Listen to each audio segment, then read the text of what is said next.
Dentre os elementos que ficaram sem tanta exploração por parte do Kurumada no mangá clássico de Saint Seiya, os Cavaleiros Negros são, sem dúvida, o meu conceito favorito. Cheios de mistérios e muitos elementos mais fora do mangá clássico do que dentro dele, no vídeo de hoje vamos tentar desvendar tudo o que existe a respeito dessa classe misteriosa de personagens, falando não apenas do arco que temos após a Guerra Galáctica, mas sobre o Hypermito, a aparição deles em The Lost Canvas e também a forma como o autor de episódio G, Megumi Okada, subverteu completamente a lógica dessa classe de cavaleiros. Ficou curioso? Então fica até o final do vídeo para não perder nada. Como sempre, deixe seu like, se inscreva se não for inscrito para acompanhar as novidades do canal. Se tiver a opção de hype no vídeo pelo celular, me dá essa moral também, para que o vídeo possa chegar em mais pessoas, além de comentar para podermos debater e conversar. Então, sem mais enrolações, bora pro vídeo. Antes de entrarmos no mangá clássico, eu acho interessante falarmos sobre a mitologia desses Cavaleiros Negros. No Hypermito de Saint Seiya, nós ficamos sabendo da existência de um local perdido, chamado Continente de Mu. Lá foram produzidas as armaduras dos cavaleiros que conhecemos, tendo sido elas produzidas pelos alquimistas desse lugar misterioso. Em algum momento da história, que não é muito precisa, uma grande parte desse continente afundou e se perdeu, junto com a vida de muitos desses mestres alquimistas e até mesmo de outras armaduras que acabaram se perdendo. No entanto, uma parte desse local seguiu na superfície, mas um tempo se passou e esse local foi descoberto por um cavaleiro, que viu que naquela ilha haviam diversas caixas de Pandora, aquelas que guardam as armaduras dos Cavaleiros de Athena. Esse local ficou conhecido posteriormente como a Ilha da Rainha da Morte. No entanto, apesar da enorme quantidade de armaduras que existiam ali, elas não eram como as armaduras de bronze, prata ou ouro em sua maioria, mas armaduras negras. Quem foi atrás dessas proteções não foram os cavaleiros honrados que conhecemos, mas aqueles que foram rejeitados, que não conseguiram compreender a verdadeira essência e poder do cosmo, tendo apenas uma força superficial de combate. Esses cavaleiros negros, como diz o show da introdução deles no mangá, lutavam apenas por seus motivos pessoais, por satisfação,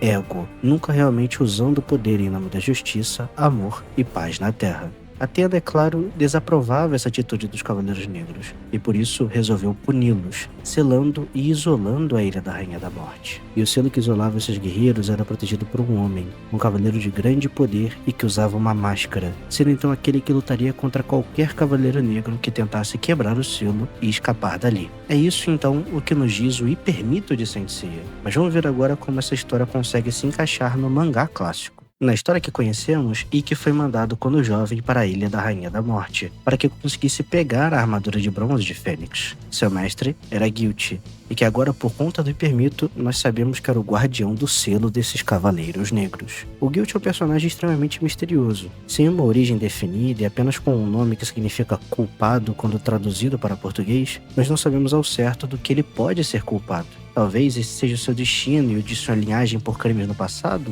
Talvez esse cargo seja direcionado para aqueles que cometeram graves crimes e ofensas contra Athena, ou sentenciando a uma vida de lutas para pagar seus pecados? As chances são muitas, mas realmente não temos muito o que tirar dessa parte. No entanto, sua máscara e sua morte são realmente interessantes. Na animação clássica, vemos sua máscara ficar sem vida, quase como se virasse realmente uma pedra após o personagem ser morto por Ikki. Quando vamos ao mangá, a máscara desaparece e se torna pó. E para mim, o corpo de Guilty também. Pelo menos pelo que dá a entender a partir dos desenhos do mangá. O selo então se rompeu, e vemos Ikki encarando os Cavaleiros Negros para pegar sua armadura. Onde aqui podemos ver um pouco da organização daquele lugar. Existem armaduras negras, no mínimo, correspondentes às armaduras de bronze e prata, já que algumas das silhuetas que vemos ao longo desse capítulo especial nos lembram bastante armaduras de prata que vemos no mangá, como Kanji Kasu ou Kon Maior também, além de outras que são bem definidas nesse sentido, e que também podem corresponder a constelações que nós não conhecemos. No entanto, os 4 grandes cavaleiros são Pégaso Negro, Dragão Negro, Andrômeda Negro e Cisne Negro, cada um deles correspondentes aos nossos protagonistas. Coincidência? De forma alguma. Esse é um bom ponto para explicarmos duas coisas. Primeiro, se existem armaduras correspondentes às de prata, elas não deveriam ser mais fortes? E na teoria da coisa toda, isso realmente faz sentido, mas vamos ver na prática. Segundo o Hypermito, como vimos anteriormente, os cavaleiros que trajam as armaduras negras são aqueles que têm habilidades de combate superficiais, como por exemplo o Cassius, que tem uma força destrutiva maior que a de um humano comum, mas não possui o acesso à essência e à força do cosmo. Levando em consideração esse aspecto, não é impossível dizer que os 4 grandes cavaleiros só são destacados dos outros por terem acesso ao cosmo e por terem grandes habilidades com ele, diferente da esmagadora maioria que nós vemos tentando lutar contra ele. Segundo, por que os Cavaleiros Negros parecem tanto com os Cavaleiros de Bronze? É bom salientar que o Kurumada nunca deu uma explicação a respeito disso, mas vamos começar dizendo que isso não é um furo de roteiro, já que isso não se caracteriza como tal. As aparências serem parecidas não gera nenhum furo no enredo da história, o que leva então à minha interpretação. É apenas uma decisão artística para termos versões malvadas dos Cavaleiros de Bronze.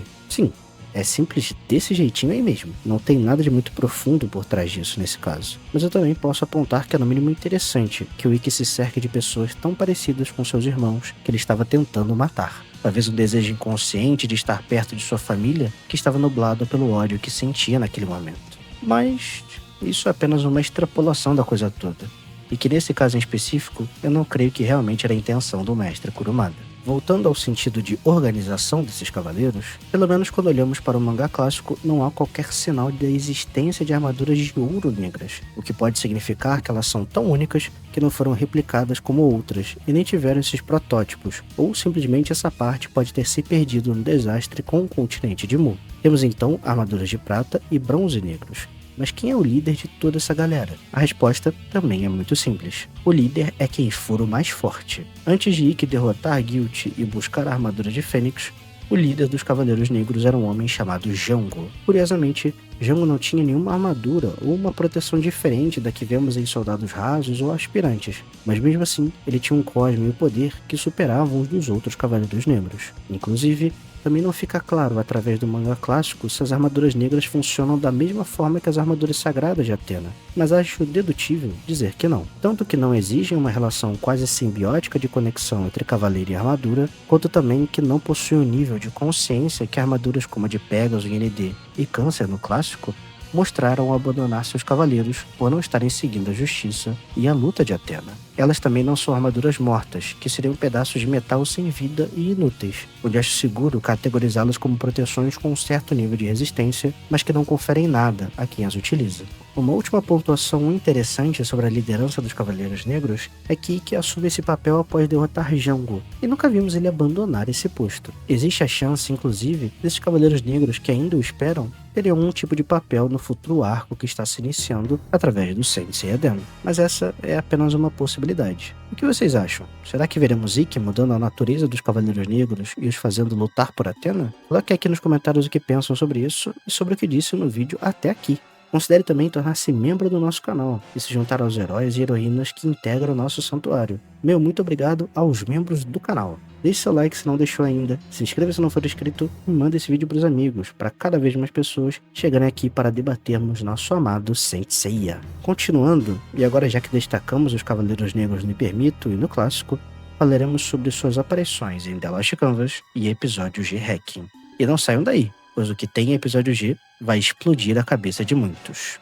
Vamos a isso. A Shuri fez um trabalho muito interessante com os Cavaleiros Negros em The Lost Canvas, principalmente por considerar que ela pegou o conceito deles lutarem por motivos pessoais e extrapolou isso ao máximo. No Gaiden do Marigold, que para referência de quem quiser ler é o 4º volume da série The Lost Canvas Gaiden, nós temos 5 Cavaleiros Negros que usam armaduras que corresponderiam às de prata, onde cada um deles está relacionado a pecados capitais, mas não a 5 pecados diferentes, e sim ao pecado da gula, luxúria e ganância. Tudo que está ligado justamente à temática dos Cavaleiros Negros em lutar e querer aquilo que desejam sem medir as consequências, tendo apenas a satisfação pessoal como ponto de partida de suas ações. Vamos falar individualmente de forma breve sobre cada um deles. O primeiro é então Alegre de Baleia, um homem que veste as roupas de um padre e que tem um consumo exagerado de bebida, sendo então associado ao pecado da gula, que nesse caso não representa a gula da comida, mas do excesso de todas as coisas.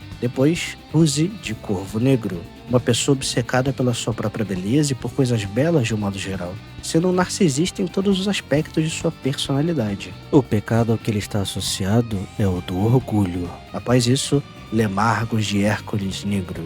É mais um integrante dos inimigos desse Gaiden, tendo uma participação bem mais discreta que os outros. Em todas as suas cenas o vemos comendo de forma exagerada, sendo então o pecado da gula o que ronda o seu personagem. Yudo de Cães de Caça Negro é o que parece ter um papel mais importante, tendo sido responsável pela morte de muitos na Ilha da Rainha da Morte, além de ter a clássica habilidade de ler a mente dos seus oponentes. Yudo está sempre rodeado de belas mulheres, onde o pecado ao qual está associado é o da luxúria. E por fim, ávido de Altar Negro. Discípulo de Hakurei de Altar e líder dos Cavaleiros Negros daquela geração, Ávido é um homem que não é só arrogante e convencido, mas com um ideal de vida muito convicto, onde acredita que o poder é feito para que se tenha todas as coisas desse mundo, e que seu mestre deveria ter feito isso. Ele era um candidato a Cavaleiro de Prata, assim como todos os outros que vemos junto dele, e explica suas altas habilidades no combate como cavaleiros, onde parece que até ficaram mais fortes com o passar dos anos. Querendo então todas as coisas do mundo, colecionando mortes, almas e dinheiro, Ávido é aquele que representa o pecado da ganância. Muito legal, não é? Eu realmente acho que a Shuri fez um bom trabalho com essa temática envolvendo pecados capitais e a ideologia dos Cavaleiros Negros. Além disso, a Shuri foi um pouco além e falou sobre a máscara que Guilt utilizava também. Nesse mesmo Gaiden, nós conhecemos uma menina chamada Gioka, que era inicialmente apenas uma órfã que vivia nas ruas de Veneza, onde mais tarde é revelado que sua origem é da Ilha da Rainha da Morte, onde ela era da família que fazia parte desse esquema de proteção do lugar, dando a entender que seu pai, ou algum parente próximo a ela, era o homem que usava a máscara e selava os Cavaleiros Negros na ilha. Ávido e os outros mataram esse homem e toda essa linhagem de pessoas que poderiam fazer uso da máscara, mas Gioka acabou escapando graças ao sacrifício final de sua mãe. Lá no início do vídeo, eu falei sobre o Guilt ser um descendente desses guardiões do selo, e parece que a Shuri segue mais ou menos por essa linha, apesar de não ficar muito claro como Gioka e Guilt podem se conectar através dessa longa passagem de tempo. Agora que passamos por The Last Canvas, vamos para o que Megumi Okada fez em episódios de REC. Bom, que o deus dos mangás, o Okada, é meio maluquinho, quem já leu episódios G sabe, mas aqui ele atinge um outro nível de loucura e genialidade também. Tentando não dar muitos spoilers sobre o plot da terceira obra da trilogia G, o que vocês precisam realmente saber e entender é que as constelações foram completamente apagadas e, por consequência, as armaduras deixaram de existir. Os Cavaleiros de Atena não existem mais, e os Cavaleiros de Bronze, agora como Cavaleiros de Ouro, foram selados em diferentes locais do espaço-tempo, por assim dizer. No entanto, o mundo precisa de cavaleiros e de armaduras para se defender dos deuses, e é exatamente aí que entram os Cavaleiros Negros. Aqui temos o Pégaso Negro, ele mesmo que enfrentou o C no mangá clássico, onde ele sobreviveu à luta contra os Bronzes e teve em Ikki um guia para encontrar qual era o seu destino e objetivo na vida. Durante esse futuro distópico que estamos vendo, o Pégaso Negro nos revela então que a missão secreta dos Cavaleiros Negros é o de transmitir as armaduras para o futuro, sendo essa a sua verdadeira missão e propósito desde os tempos mitológicos. Então, é como se eles fossem os guardiões de uma estepe de armaduras,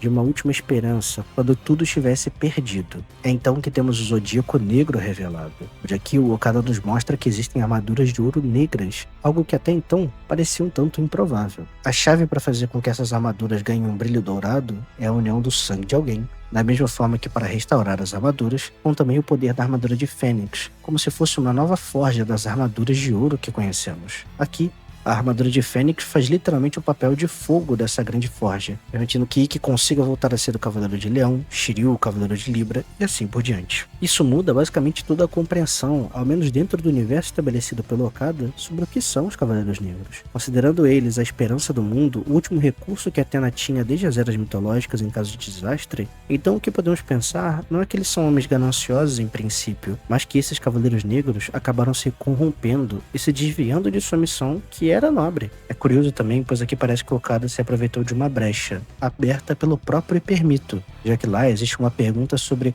qual será a verdadeira missão dos Cavaleiros Negros.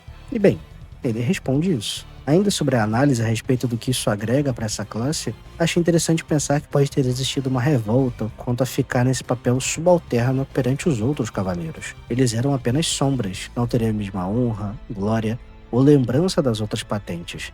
E talvez nem mesmo teriam as mesmas lutas. Eles são um último recurso de guerra, e algo que poderia apenas mofar e ficar esquecido caso uma situação tão drástica como essa jamais chegasse.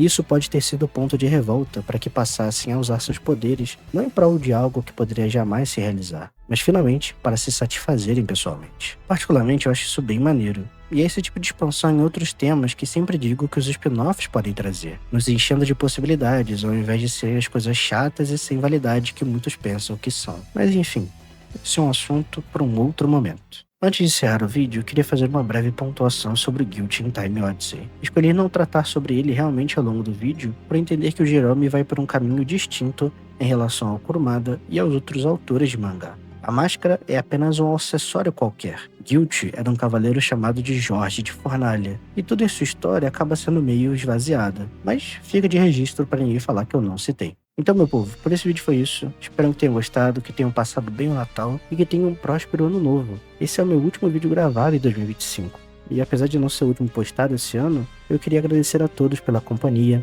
amizade, compreensão, debates e por tudo que realizamos juntos e construímos juntos. Eu não sou perfeito, minhas análises não são perfeitas, mas todos os dias eu tento melhorar e produzir coisas melhores e tenho a felicidade de aprender com todos vocês. Então espero que também possam aprender coisas comigo. O ano de 2025 foi espetacular para o canal. E eu tô muito empolgado e empenhado também em fazer o nosso 2026 ser ainda melhor. Então, pela última vez no ano, peço pelo seu like, pelo seu comentário, pelo hype no vídeo, para que considere tornar-se membro do canal e para que mande esse vídeo para os amigos, para que cada vez mais pessoas venham falar e debater Sensei conosco. Um grande beijo, um grande abraço, vejo vocês em 2026 e valeu!